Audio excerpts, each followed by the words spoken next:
আসসালামু আলাইকুম রহমতুল্লাহ। Hi guys, কেমন আছেন আপনারা সবাই?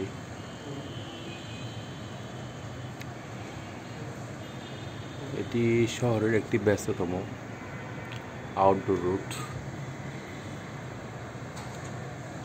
যেটি হয়ে অরণ্যাবাসিক যায়।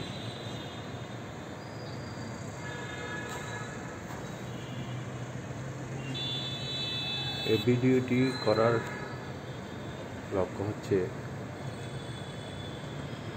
এই যে রাতের একটা দৃশ্য আমার খুব ভালো লাগছে,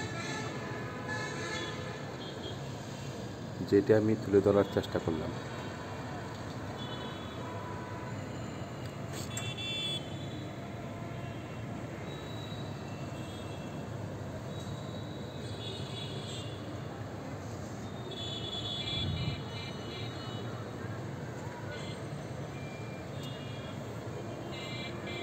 লাইক, কমেন্ট, সাবস্ক্রাইব করে পাশে থাকার অনুরোধ জানাচ্ছি।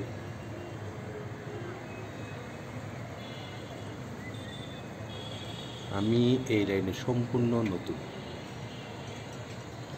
অনেক কিছু অগোছালো, ভুল ত্রুটি ক্ষমা করবেন। লাইক, কমেন্ট, শেয়ার, সাবস্ক্রাইব করে পাশে থাকবেন। শুভরাত্রি সবাইকে।